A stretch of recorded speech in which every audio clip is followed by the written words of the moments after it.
Thuaidh tú a riamh faoi Grianghrafadóireacht Oíche. Seo grúpa den Grianghrafadóireacht Oíche clia a héanaach san Oíche chun even a galanta a thógáil den spéir. Bhí spéis go me gcónaí is spéir na híte. Tá cuimhne a gcóm nóir a bhí mé ag taisteáil go Colárnaí.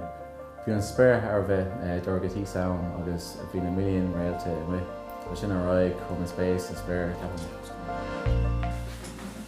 Bhí mé féin agus Anthony amach láháin an Grianghraf ag ghlacha de sturm a bhí a tiitim amach.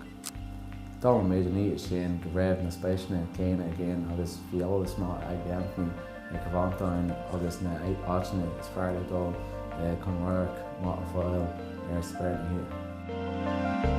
The winter time, then you got your galaxies, like the Andromeda Galaxy, it's our nearest galaxy.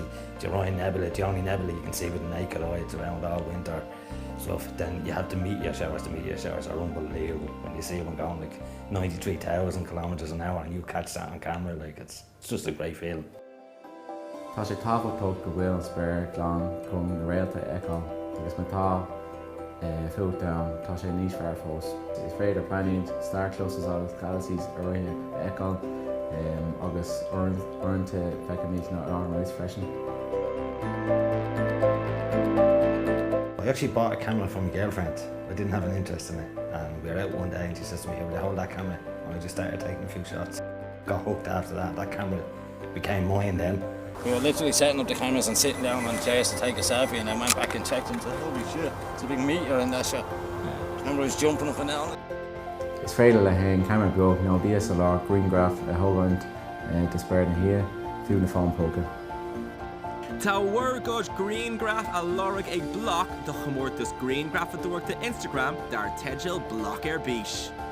Níl deanú agad a Grianghraf leis an téama ar bís a cheoladh isteach thuginn ar an bost díreach a Instagram Bloc TG4 ná ar riamh ag Bloc ag tg4.ie.